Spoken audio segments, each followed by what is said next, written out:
عام طور سے کسی خاص موضوع پر جو تحریر قلم بند کی جائے اسے ادبی اصطلاح میں مضمون کہتے ہیں۔ جو مضمون لکھنے والے ہیں ان کے لیے ضروری ہے کہ جو بھی باتیں لکھی جائے وہ سلسلہ وار ہو، یکے بعد دیگر، ایک بات ختم ہو جائے پھر دوسری ختم ہو تب تیسری، اسٹیپ بائی اسٹیپ ایک دم زینہ بزینہ آگے باتوں کو لے کے جانا ہے۔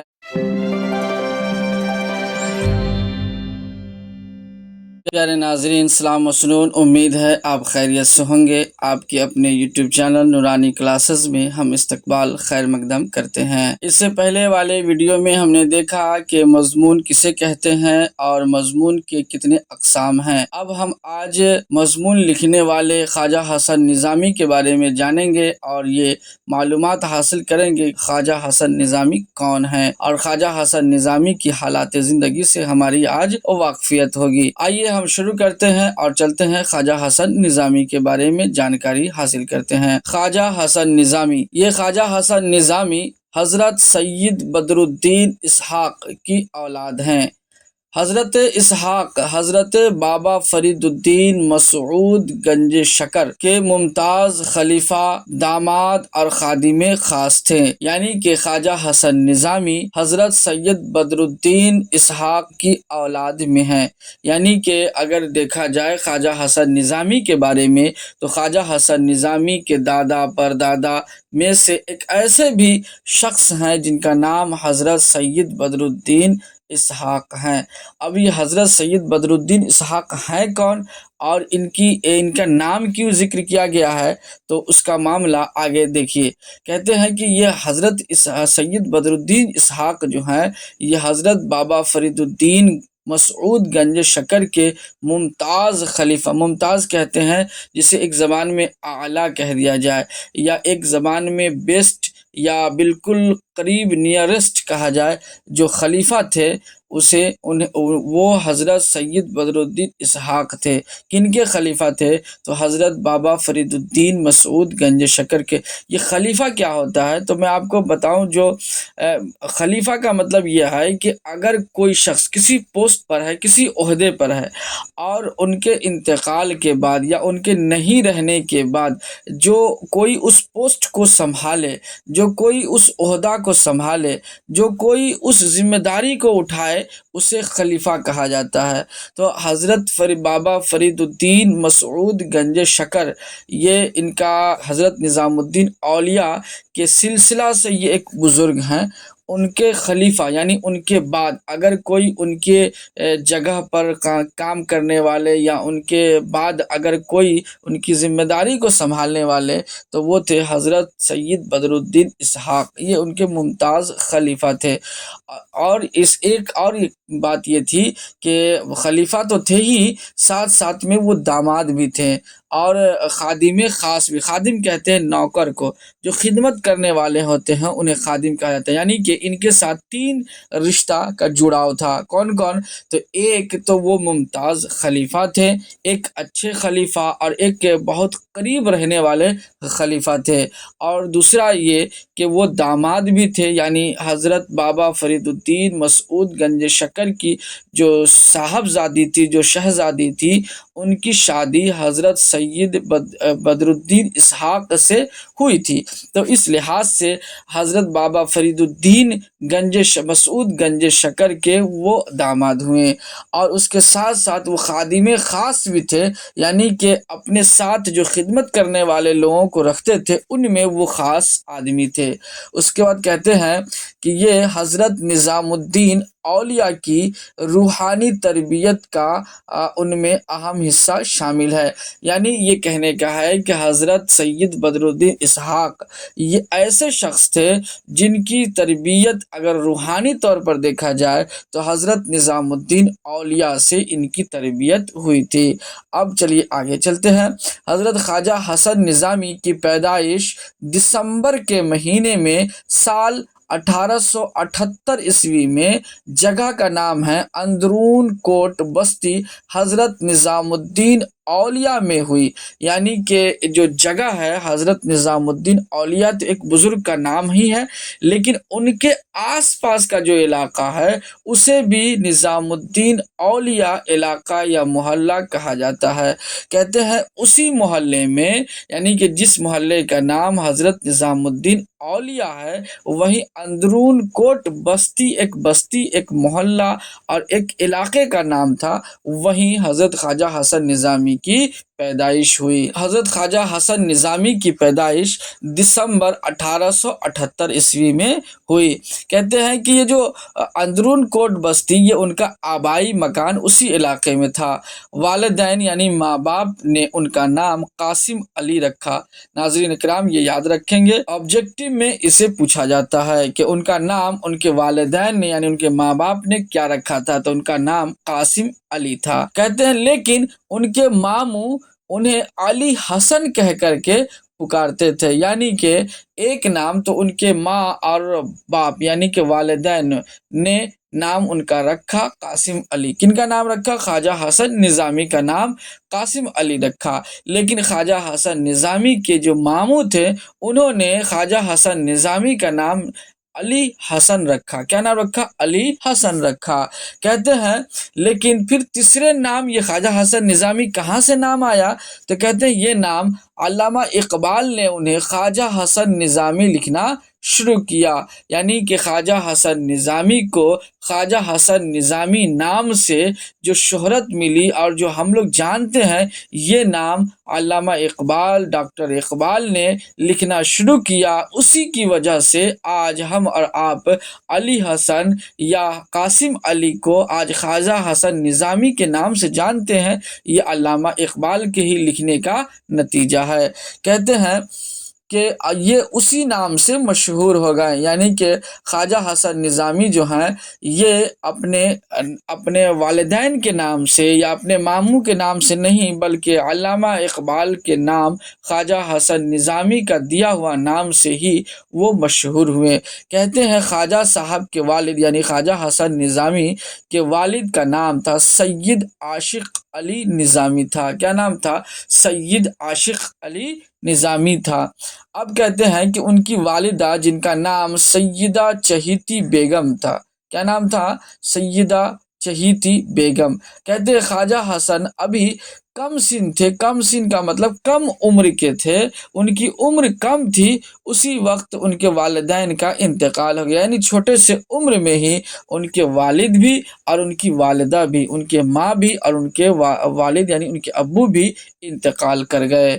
ان کے بڑے بھائی جن کا نام تھا سید حسن علی، دیکھیے ان کے جو بڑے بھائی تھے ان کا نام تھا سید حسن علی، اسی نسبت سے ان کے ماموں نے نام کو الٹ دیا اور نام رکھا علی حسن۔ یہ یاد کرنے کے لیے بھی ایک اچھا طریقہ ہے، یعنی اگر آپ کو علی حسن یاد ہو جائے تو ان کے بڑے بھائی حسن علی کا نام یاد ہو جائے گا، اور اگر ان کے بڑے بھائی کا نام یاد ہے آپ کو حسن پہلے علی بعد میں، تو ان کا نام یاد ہو جائے گا کیونکہ ان کے نام میں علی پہلے ہے اور حسن بعد میں ہے۔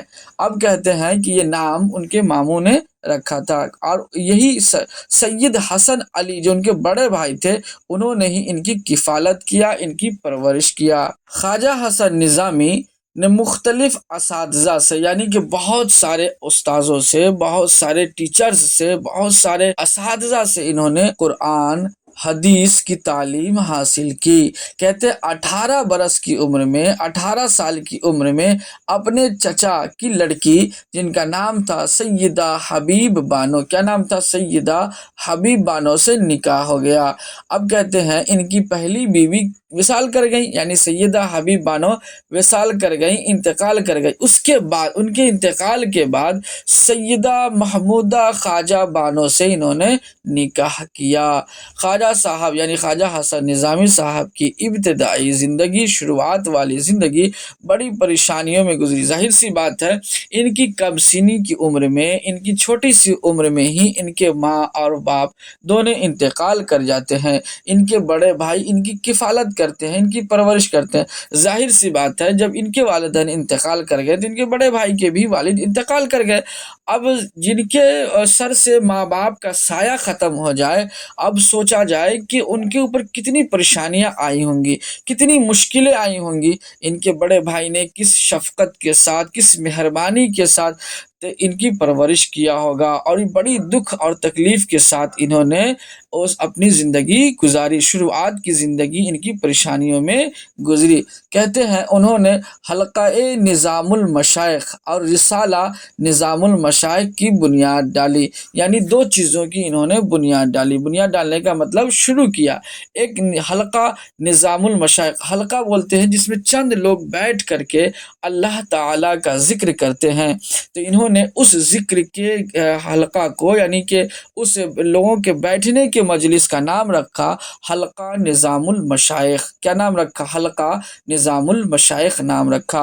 اور انہوں نے حضرت نظام الدین اولیاء کے ہی نام سے اور رسالہ نظام المشائخ کی بنیاد ڈالی، یعنی شروع کیا۔ رسالہ کہتے ہیں یعنی ایک ہفتہ وار رسالہ ہوتا ہے، ایک مہینہ کا ہوتا ہے۔ رسالہ کا مطلب ایک طرح کے میگزین یا ایک طرح کے کتاب ہوتی ہے جو چھوٹی سی کتاب ہوتی ہے، اور جو مہینے میں یا ہفتے میں نکالی جاتی ہے۔ اس میں بہت سارے رائٹرز کے لکھے ہوئے مضمون ہوتے ہیں، بہت ساری تحریریں ہوتی ہیں، بہت سارے ٹاپک پر بات کیے ہوئے تحریریں ہوتی ہیں۔ ان کو کتابی شکل میں، ایک پتلی سی کتابی شکل میں دے کر کے جو چھاپی جائے اور ہفتہ میں یا مہینہ میں جو نکالی جائے اسے رسالہ بولتے ہیں۔ تو انہوں نے یعنی کہ خواجہ حسن نظامی نے نظام المشائخ نام کا ایک رسالہ جاری کیا، اور کہتے ہیں اپنے احباب کے ساتھ یعنی اپنے دوستوں کے ساتھ مل کر کے درگاہوں، خانقاہوں کی اصلاح کا بیڑا اٹھایا۔ یعنی کہ خواجہ حسن نظامی اتنے متحرک اور اتنے نیک دل تھے کہ اس وقت کے جو درگاہوں پر خرابیاں تھیں، درگاہوں پر جو کمیاں تھیں، ان کمیوں کو دور کرنے کے لیے، خانقاہوں میں جو خرابیاں تھیں، جو کمیاں تھیں، ان کو دور کرنے کا بیڑا انہوں نے اٹھایا، یعنی ذمہ داری لیا، اور انہوں نے کوشش کیا کہ ہم ان خانقاہوں کو اچھا کر دیں، بہتر کر دیں، بہتر نظام کر دیں، بہتر اصول، بہتر طور طریقہ پیش کرے، تاکہ لوگوں کو اس سے فائدہ حاصل ہو اور وہ نیکیوں کی طرف مائل ہو جائیں۔ کہتے ہیں اس سلسلے میں انہیں بہت تکلیفیں اٹھائی۔ ظاہر سی بات ہے کہ جہاں کہیں برائیاں ہو رہی ہیں، آپ اسے روکنے جائیں گے تو جو برائی کرنے والے لوگ ہیں، جو غلط کرنے والے لوگ ہیں، وہ آپ کو ڈسٹرب کریں گے، آپ کو تکلیف پہنچائیں گے۔ ان تکلیفوں کو آپ کو سہنا ہوگا، اور تب جا کر کے آپ ان برائیوں کا خاتمہ کر پائیں گے۔ تو خواجہ حسن نظامی بھی انہی تکلیفوں سے دوچار ہوئے، اور انہوں نے بہت ساری مخالفات، بہت ساری تکلیفیں اور بہت ساری پریشانیاں اٹھائیں۔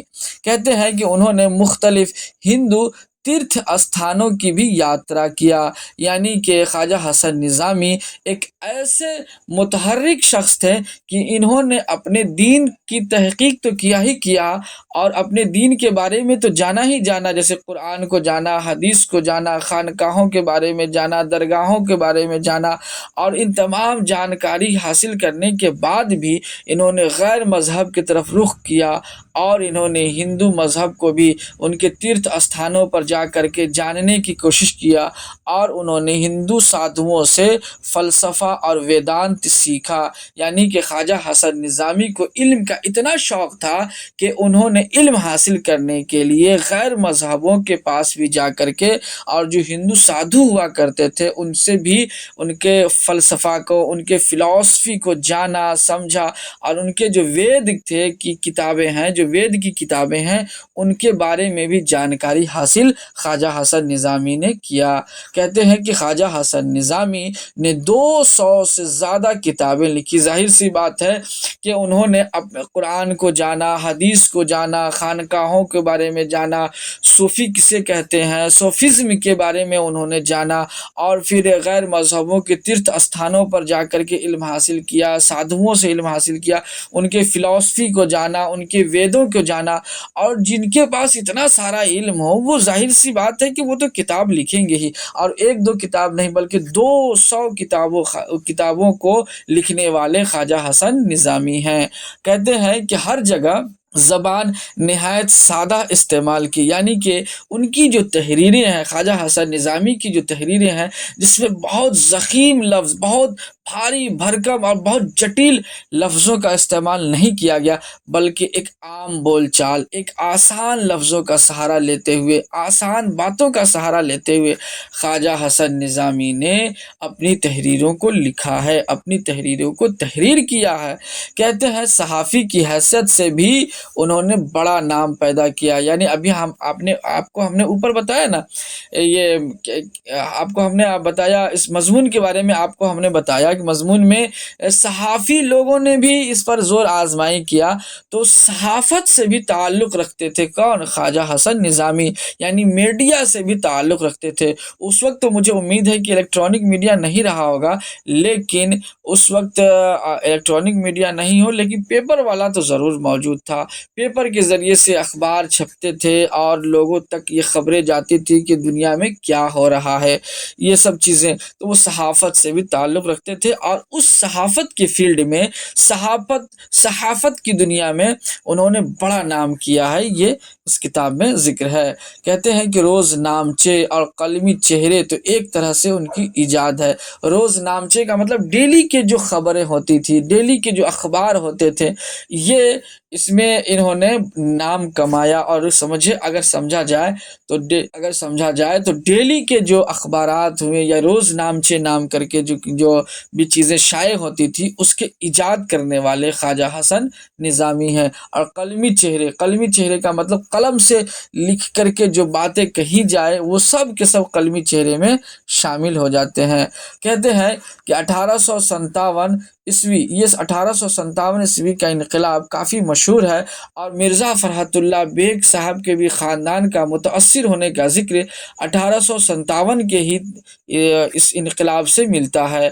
اب کہتے ہیں 1857 سے متعلق ان کی کتابیں پڑھیے تو دل تڑپ اٹھتا ہے۔ ظاہر سی بات ہے، خواجہ حسن نظامی کی کتابیں اگر آپ بھی پڑھیں گے ناظرین کرام، تو آپ کی بھی آنکھیں اشک بار ہو جائیں گی، آپ کا بھی دل روئے گا، کیونکہ انہوں نے جو لکھا وہ بہت حقیقت سامنے رکھ دیا، اور انہوں نے بتایا کہ جس وقت 1857 کا انقلاب ہوا اور اس میں بہت سارے علماء، بہت سارے مسلمانوں کو قتل عام کیا گیا، یہاں تک کہ کہا جاتا ہے کہ جامع مسجد دہلی سے لے کر کے اور لاہور کے روڈ تک کے جتنے بھی سڑک کے کنارے درخت تھے، ان درختوں پر علماء اور مسلمانوں کے سر لٹکائے گئے تھے، اور انگریزوں نے مسلمانوں پر اتنا ظلم ڈھایا تھا اور علماء پر اتنا ظلم ڈھایا تھا، اس کی کہانی خواجہ حسن نظامی لکھتے ہیں اور قارئین کرام کو بتانے کی کوشش کرتے ہیں۔ کہتے ہیں کہ انہوں نے شری کرشن پر بھی زخیم کا مطلب موٹی کتاب لکھی۔